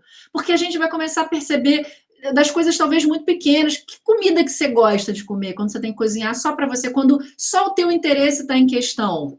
Porque, veja, quando a gente mora com outras pessoas, muitas vezes a gente come para agradar os outros. Mas o que, que eu gosto? O que, que para mim é bom na cozinha? Né? O que, que faz sentido para mim? Que tipo de roupa me agrada? Que tipo de música eu gosto de ouvir? E isso, a solidão nos autoriza a fazer, nos permite criar esse tipo de conexão. E mais, né, que eu acho que é o lugar mais bonito desse movimento todo, que é a percepção do que talvez aquilo que agradou a Roberta um ano atrás não agrada mais agora. E tudo bem, e é bacana, inclusive, ela olhar para a Roberta de um ano atrás e respeitar aquele gosto dela, sabe? E olhar e falar, cara, você foi a melhor pessoa que você pode ser naquele contexto, naquele momento, né? Olha, honra, eu vou falar da honra aqui de novo, honra aquela pessoa que você foi, que teve aqueles gostos, que se interessava, que tinha aquele dedo podre, que se interessava por aquelas pessoas que você fala, gente, mas como assim, né? Mas era o que você podia, né? Era o que dava para ser. Então, assim, e o que é bacana desse olhar e honrar é falar, te respeito nas tuas escolhas e agora eu quero outras escolhas porque eu posso ser outra, eu posso escolher outras coisas, exatamente porque não existe mais aquela Roberta do passado, né? Aquela pessoa que você foi no passado, porque nós não somos únicos, né? Nós somos uma unidade. Na verdade, nós somos uma multiplicidade na unidade. Há em nós um mundo de possibilidades que a gente breca achando que é menos do que a gente é. E que só quando a gente se autoriza a experimentar esse mundo colorido que nós somos, né, é que a gente começa a perceber as múltiplas possibilidades que existem em nós mesmos, de combinar cores que a gente julgava que não podia ser combinado. Ah, porque me disseram que não podia misturar o amarelo com o vermelho. Como assim? Por que não pode? Né? Se é alguma coisa que diz respeito só a mim, será que. E aí, cara, a gente precisa entender que cada um está no seu momento mesmo, sabe? Inclusive nós. Pode ser que com 40 e tantos anos, ou sei lá com quantos anos vocês, né, vocês sintam a necessidade, talvez, de fazer experiências novas nos mais variados âmbitos da vida de vocês. E tudo bem, né? Até que esse desejo pela experiência se finde, né? Acabe e passe, porque passa, as coisas estão o tempo inteiro passando. Vamos então falar aqui propriamente desse movimento então da plasticidade da criação da vida. Mas antes eu quero perguntar se vocês têm alguma pergunta, alguma questão aqui. Ou não, sigo? Então vamos. Bom, a oficina, foi o que eu tinha dito no início, né? Em algumas oficinas que eu organizo, e a minha ideia é que elas aconteçam 2 vezes ao mês, algumas eu trago algumas atividades para a gente experimentar aqui mesmo, né? E dividir como é que a gente sentiu. Essa oficina, eu acho que ela precisa de um tempo. Vocês precisam da solidão para experimentar a oficina. Mas eu adoraria que vocês voltassem e me trouxessem relatos, né? Da última vez que eu fiz essa oficina, eu tive pelo menos uns 3 relatos, tá? E foi incrível, porque foram relatos e as pessoas foram para lugares muito diferentes e muito autênticos. Isso me deixou muito feliz, porque cada uma do seu jeito se encontrou, sabe? Então foi lindo de ver. Então, se quiserem trazer, né, um relato da experiência, eu estou super aí para vocês, super, né, aberta a ouvir. Primeiro movimento que o Nietzsche fala bastante dentro da obra dele, né, dentro da filosofia dele, ele fala que o corpo ele é o grande fio condutor que vem lá desses lugares lá do inconsciente e é a grande porta também de entrada, né? É a porta de saída e a porta de entrada, eu digo, do nosso contato, né? Do mundo interior com o mundo exterior e do mundo exterior com o nosso mundo interior. Ou seja, o corpo é o lugar que vai exatamente apresentar para a gente como é que a gente está reagindo. Cara, olhe para o teu corpo antes de olhar para a tua cabeça. Ou seja, olhe para como você está reagindo antes de pensar e refletir sobre se alguma coisa faz sentido ou não para você. É incrível como algo em você que sabe mais de você do que a tua consciência. Olha que coisa linda isso. Algo em você cuida de você. Eu não sei se vocês já passaram por essa experiência de repente fazer, você tem que fazer alguma coisa, né? Ou escolher um trabalho, ou viajar para algum lugar, uma tomada de decisão importante. E o movimento que você sente, que vem no teu coração, às vezes é uma angústia, é um medo, é uma. Por que você está sentindo isso? Sabe? Talvez o teu corpo, e aí é observar esse sentir, né? Eu lembro uma vez que eu trabalhava numa escola que eu tinha tido um problema assim como nunca tinha tido na minha vida, eu nunca tinha sido tão desrespeitada por um aluno e sequencialmente desrespeitada pela diretora, que disse que a culpa daquele comportamento era dos professores. Aquilo foi a coisa mais louca que eu já ouvi na minha vida. E aí eu me lembro que depois desse episódio, eu dava aula nessa escola numa quarta-feira. Quando chegava domingo, antes de domingo, eu começava a ficar muito angustiada em pensar que a semana ia começar e que eu ia ter que ir para aquele trabalho. E às vezes eu chorava. E eu levei um tempo para entender que o meu problema estava relacionado com o fato de que eu tinha sido desrespeitada não pelo aluno, mas pelo dono da casa. Se a dona da casa não me queria ali, não fazia sentido nenhum eu estar naquele espaço. Né? Ela era diretora e dona da escola. E a coisa mais bonita que eu pude fazer, né, por mim foi falar: eu abro mão desse trabalho aqui, porque era um trabalho que estava me matando. Meu corpo estava me dizendo isso. Meu corpo estava me alertando que aquilo não estava me fazendo bem. Eu poderia ter buscado outros caminhos, outras vias, eu poderia ter levado para terapia, discutido e, vamos lá, tem que lidar. Cara, mas às vezes você não consegue. Às vezes a gente não consegue lidar com certas situações, com certas pessoas, e é importante o afastamento. Tudo tem a ver com o nosso momento, e cada um está no momento da vida.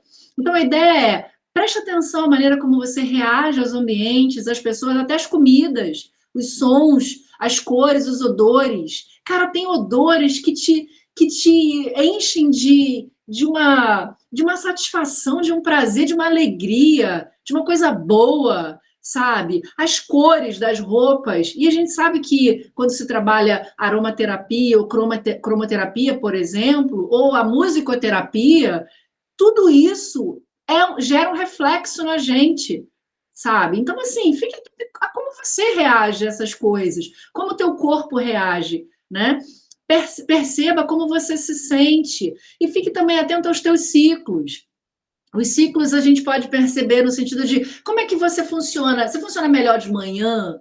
É legal para você tomar um café da manhã? É importante para você? Seu corpo funciona melhor assim, né? E aí já caindo na questão das comidas. Mas enfim, vai percebendo se você fica mais ligado à noite, né? Como é que teu corpo funciona dentro do ano também, mais perto das férias? Como é que você fica, né? Como é que você reage diante de certas situações, né? Como é que você se comporta? E a gente vai não estabelecendo e criando uma lista de como é que nós somos. Eu estou brigando aqui para que vocês saiam dessas caixas. Não é nada para fechar caixa, não. É para observar diariamente como você reage a comidas, pessoas, sons, cores, odores, porque diariamente ou momentaneamente, instantaneamente, essas relações elas podem mudar, tá? Pode ser que alguma coisa que te agrade muito amanhã não te agrade mais. E é importante que você esteja atento a você e perceba esses movimentos em si, tá? E, obviamente, né, se eu peço para escutar o corpo, eu peço, claro, que respeite o que você sente. Não passa por cima de você. Isso é muito cruel, isso é muito doloroso. Para quem já teve, às vezes não tem como, né? Para passar por cima, isso é muito sofrido. Pô, Roberta, mas eu não posso largar o meu emprego, eu não posso sair, né? Alguma coisa que é importante para mim. Então vamos lá. Vamos rever, então vamos ressignificar essa tua relação com o trabalho. E aí terapia pode ajudar muito nisso, né? Mas assim, o que você pode fazer dentro daquele lugar ou daquela relação, né? Daquele ambiente que você não tem como se livrar? Como é que você pode lidar melhor com aquilo? Que tipo de ação pode fazer com que você se sinta menos desconfortável naquele contexto ali.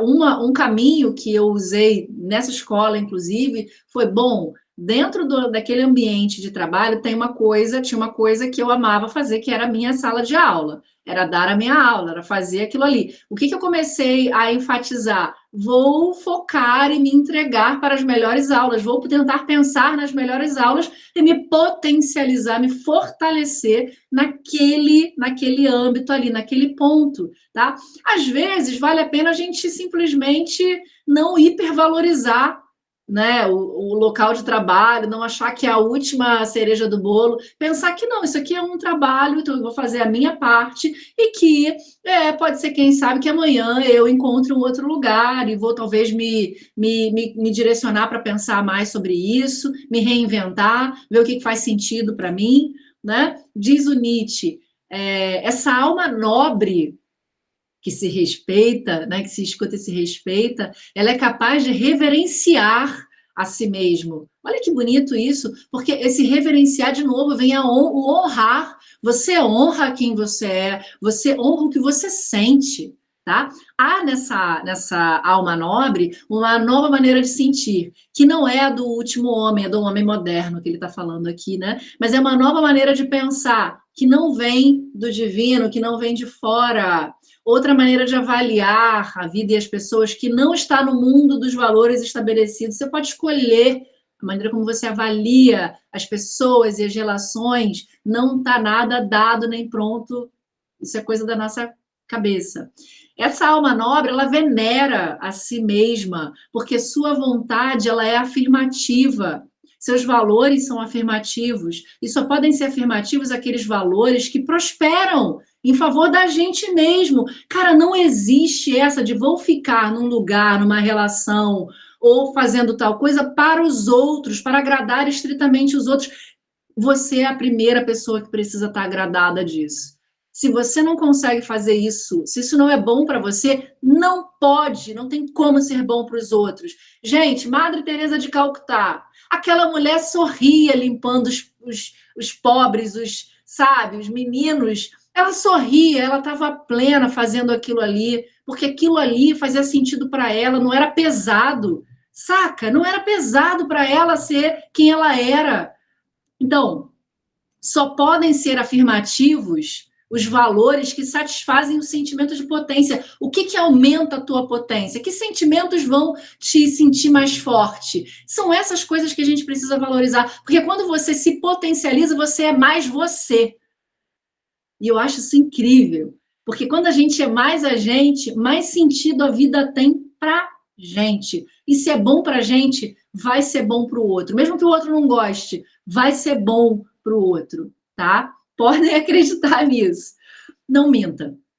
Não mente. Vocês podem mentir para qualquer um, mas não mente para você, não, né? Vai para debaixo do chuveiro e fala ali, pensa, aquelas coisas assim que você não tem coragem nem de verbalizar, mas pensa, né? Afirmar quem se é por meio das suas virtudes personalizadas, porque elas são suas, né? Especificamente suas, traz a certeza de não enganar a ninguém. E principalmente de não enganar a si próprio. Aí está a tua felicidade. Você não precisa dizer para os outros o que faz sentido e o que não faz sentido para você. Se você diz para você e trabalha secretamente nessa direção, você já ganhou muita coisa.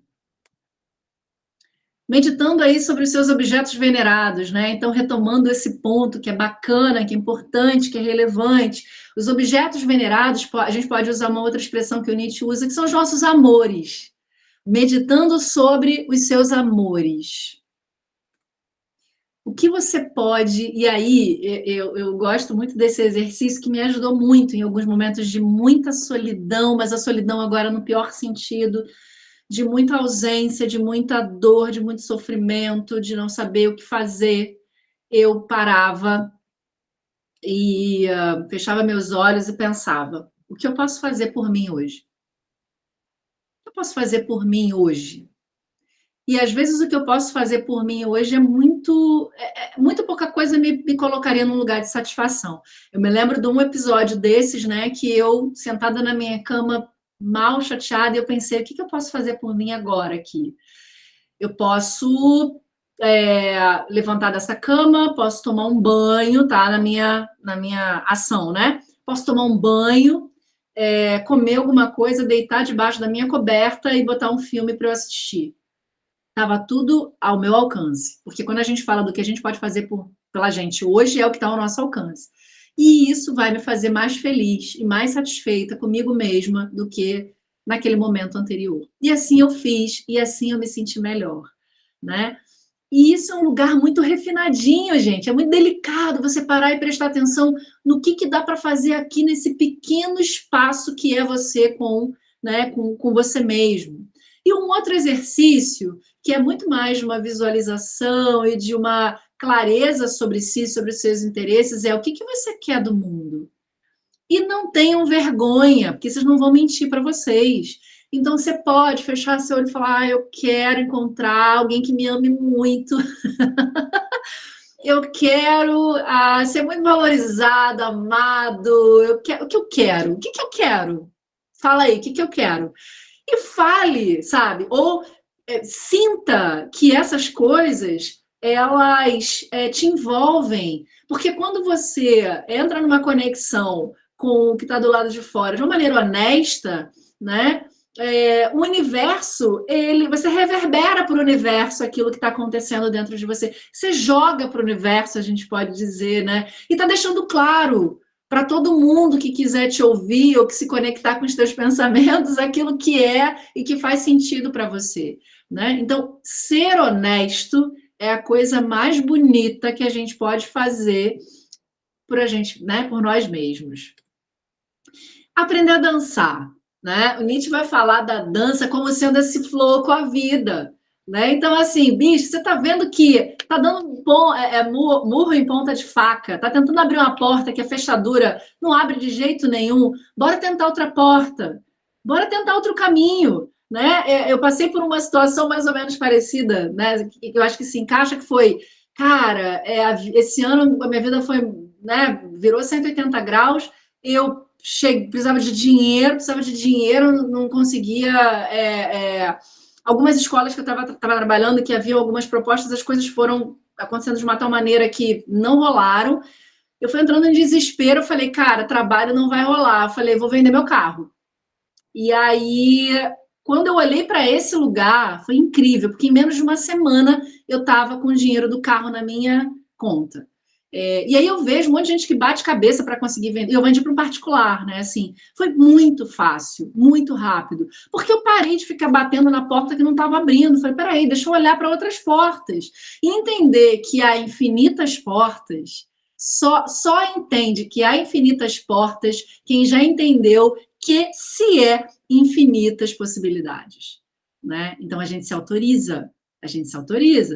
Então aprender a dançar significa trabalhar na dimensão do não conseguir libertar o seu corpo das amarras, da seriedade, daquele espírito de seriedade dos problemas cotidianos, é indício de falta de amor fati, de amor pelo fato, de amor pela vida, de amor pelo instante, de amor por quem se é, de amor por como as coisas estão acontecendo e que a gente não pode fazer nada para mudar, né? Se não depende da nossa vontade.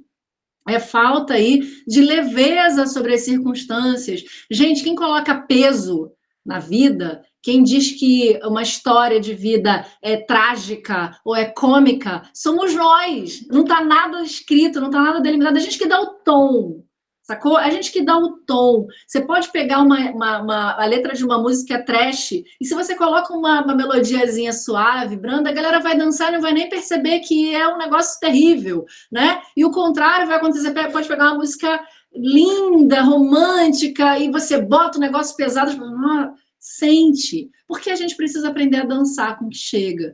Tudo isso, né, essas faltas aí, vão gerar uma espécie de trava inconsciente que não nos permite colocar na dança uma possibilidade de afirmar a vida, né? Então não nos permitiria dançar mesmo com a vida. Então a gente precisa se autorizar para que a dança comece, porque a vida ela está sempre assim, ó, vem dançar comigo. Só que ela dança o ritmo dela, no time dela. A gente não manda nessa situação. A gente não manda. é preciso sorrir. Né? É preciso rir de si. Eu gosto muito dessa ideia.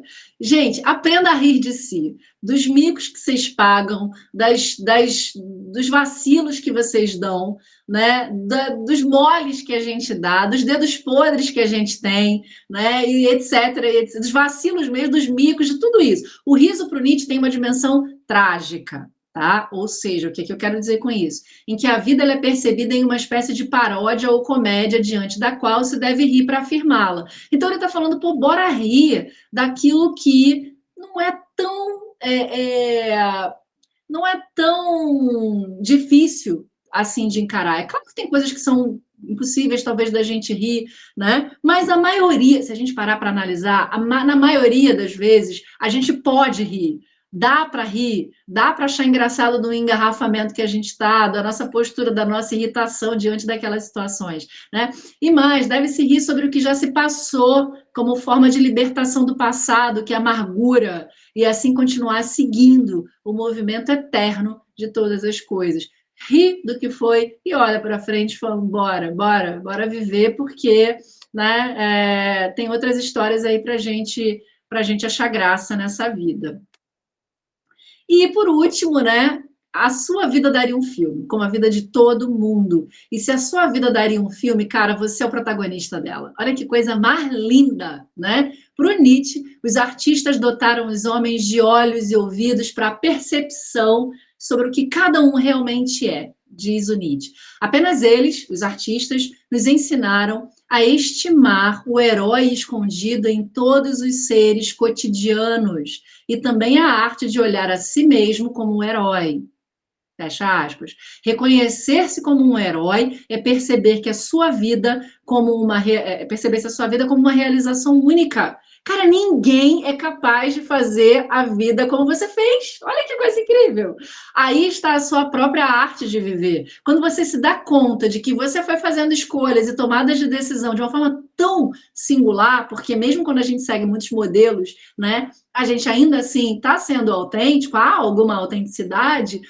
Isso é fantástico. Eu acho muito foda e me sinto muito orgulhosa quando eu olho e falo assim, cara, que protagonista maneira, sabe? Olhar a si como herói é se ver em segundo plano. Você se afasta, você olha, vê essa história sendo contada, sabe? Fazer uma análise sobre si, mas se distanciando do objeto de estudo. Olha para você como exatamente a protagonista de uma linda história, que aí você pode, sei lá, uma história de amor, uma história de comédia, uma história de aventura, né? Ou tem uma história eu acho que de aventura é bem legal, né? Mas pode ser aquela de... Ai, gente, tem um outro estilo que eu acho bacana.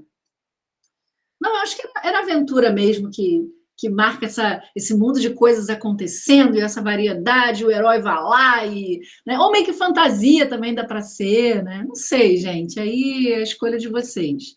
Para fechar, né, aqui uma citação, um comentário, né, para a gente encerrar, que digo o seguinte, né, que começando citando Nietzsche, é preciso tomar as coisas com mais alegria do que elas merecem, sobretudo porque as tomamos a sério mais tempo do que merecem. Tomará as coisas com mais alegria aquele que se tornou espectador da própria vida. Capacidade esta, adquirida pela sua já alcançada, paciente madureza do coração, que faz ver as coisas belas e perfeitas como elas são, que existem no caminho. Porque as coisas são belas e perfeitas como elas são. E só quem alcançou essa madureza do coração consegue olhar e falar, cara, foi bonito, do jeito que foi. Porque só podia ser daquele jeito, né? E para a gente encerrar, eu vou trazer para vocês aqui, como eu tinha dito, né? A leitura da crônica para Maria da Graça, que eu citei, né, a vida é como viver, como é que ele fala? Viver é falar de corda em casa de enforcado. Mas esse texto todo é muito bonito, muito bacana. É um texto em que o Paulo Mendes ele está apresentando a Maria da Graça Alice no País das Maravilhas, que é um livro, assim, né, que a gente poderia dar muitas aulas sobre ele, há muitos ensinamentos ali, e ele vai trazer algumas pitadas de ensinamentos do livro. Né? Deixa eu ver se eu consigo aumentar para ficar melhor para vocês. Então, o título é esse, ó, Para Maria da Graça, do Paulo Mendes Campos, é uma crônica, em que ele diz assim: agora que chegaste à avançada idade de 15 anos, Maria da Graça, eu te dou de presente este livro, Alice no País das Maravilhas. O livro é doido, Maria. Isso é, o sentido dele está em ti. Olha, escuta, se não descobrires um sentido na loucura, também ficarás louca. Aprende, pois, logo de saída para a grande vida a ler este Alice no País das Maravilhas como um simples manual em linguagem direta, do sentido evidente de todas as coisas. Aprende isso a teu modo, pois eu te dou apenas umas poucas chaves entre milhares e milhares de outras que abrem as portas da realidade. E ele começa. Nem o Papa, Maria da Graça, nem os santos, ninguém pode no mundo responder sem pestanejar a pergunta que a Alice faz à gatinha. Fala a verdade, Diná, já comeste um morcego? Só Diná pode trazer essa resposta. Né? Ninguém pode responder, ninguém pode colocar a mão no fogo por Diná. E ele segue. Não te espantes quando o mundo amanhecer irreconhecível, para melhor ou para pior. Isso acontece muitas vezes em um ano. Quem sou eu no mundo? Essa pergunta perplexa é o lugar comum da história humana. Quantas vezes mais decifrares essa charada tão entranhada em ti mesma, com os teus ossos, mais forte ficarás. A sozinhez. Esquece essa palavra que eu inventei agora que sem querer. Também é inevitável. Ando tão cansada de estar aqui sozinha, disse Alice no fundo do poço. No fundo do poço. Maria da Graça. O importante é que Alice conseguiu sair de lá, abrindo a porta. A porta do poço. Só as criaturas humanas, nem mesmo os grandes macacos e os cães amestrados conseguem abrir uma porta bem fechada. E vice-versa. Isto é, fechar bem uma porta aberta. Somos todos tão bobos, Maria. Praticamente uma ação trivial e temos a pretensão petulante de esperar dela grandes consequências. Quando Alice comeu o bolo e não cresceu de tamanho, ela ficou na maior das surpresas. Apesar de ser aquilo mesmo que acontece geralmente às pessoas que comem bolo. Não se cresce. Maria, nem toda sabedoria tem de ser profunda. Há uma sabedoria social ou de bolso. Oh, I beg your pardon. A gente vive errando em relação ao próximo, Maria da Graça. E o jeito é pedir desculpa 7 vezes por dia. Viver é falar de corda em casa de enforcado. Para tua sabedoria de bolso, se amas os gatos, experimenta por sistema o ponto de vista dos ratos.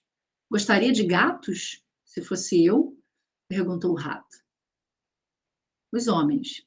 Os homens vivem apostando corrida, Maria da Graça, nos escritórios, nos negócios, na política, nacional e internacional, nos clubes, nos bares, nas artes, na literatura, até amigos, até irmãos, até marido e mulher, até namorados. Todos vivem apostando corrida. São corridas tão confusas, tão cheias de truques, tão desnecessárias, tantas vezes, por caminhos tão escondidos, que quando os corredores chegam exaustos a um ponto, costumam perguntar: a corrida terminou, mas quem ganhou? É ridículo, né, minha graça? Disputar uma corrida se a gente não conseguirá saber quem ganhou. Portanto, se tiveres de ir a algum lugar, não te preocupes, a vaidade de ser a primeira a chegar. Se chegares sempre aonde queres, ganhaste. Minha história é longa e triste, disse o ratinho. Ouvirás isto milhares de vezes. Como ouvirás a terrível variante. Minha vida daria um romance. Ora, como todas as vidas dariam romances, pois um romance é um jeito de ver uma ou várias vidas. Fuja, polida, mais energicamente dos homens que suspiram e dizem: minha vida daria um romance, eles são chatos. Maria da Graça, uns chatos, longos e tristes. Os milagres sempre acontecem na vida de cada um e na vida de todos. Mas ao contrário do que se pensa, os melhores e mais fundos milagres não acontecem de repente, mas devagar, muito devagar. Eu quero dizer o seguinte: eu creio que, pouco a pouco, daqui a não sei quantos anos, haverá um milagre. A palavra depressão, não será tão intensamente repetida como em nossos dias. Depressão cairá de moda, como caiu de moda a palavra endemoniada. Mas, com isso, como isso talvez não aconteça tão cedo, prepara-te para a visita do monstro. E não te desesperes ao triste pensamento de Alice. Devo estar diminuindo de novo. Em algum lugar, em algum lugar, há cogumelos que nos fazem crescer novamente. Escuta esta parábola perfeita. Alice tinha diminuído tanto de tamanho que tomou um camundongo por um hipopótamo. Isso acontece muito, Mariazinha da Graça. Mas não sejamos ingênuos, pois o contrário também acontece. E é outro escritor inglês que nos fala mais ou menos assim: o camundongo que expulsamos ontem passou a ser hoje um terrível rinoceronte. É isso mesmo. A alma da gente produz durante a vida toda uma quantidade imensa de camundongos que parecem rinocerontes. E de rinocerontes que parecem camundongos. O jeito é rir, no caso da primeira confusão, e por outro lado, ficar bem disposto para enfrentar o rinoceronte que entrou em nossos domínios disfarçado de camundongo. Mas como tomar o pequeno por grande e o grande por pequeno é sempre meio cômico, mesmo quando a confusão for séria, não devemos perder o bom humor. Toda pessoa deve ter 3 caixas para guardar o humor. Uma caixa grande, para o humor que a gente gasta nas ruas com os outros. Uma caixa média, para o humor que a gente precisa ter quando está sozinho, para perdoar a si mesmo e rir de si mesmo. E, por fim, uma caixinha preciosa, muito escondida, para as grandes ocasiões. Eu chamo de grandes ocasiões os momentos nos quais a gente sofre a tentação de achar que fracassou ou que triunfou. Muito cuidado com as grandes ocasiões. E, por último, às vezes, uma pessoa se abandona de tal forma ao sofrimento, com uma tal complacência, que tem medo, afinal, de não poder mais sair de lá. A dor tem esse feitiço. E também este se vira contra o feiticeiro. É por isso que a Alice, depois de ter chorado um lago, pensava: agora eu serei castigada, afogando-me em minhas próprias lágrimas. Conclusão: a própria dor tem a sua medida. E é feio, é imodesto, é vão, é perigoso ultrapassar a fronteira da nossa dor. Minha Maria da Graça. E é isso que eu tinha para mostrar para vocês.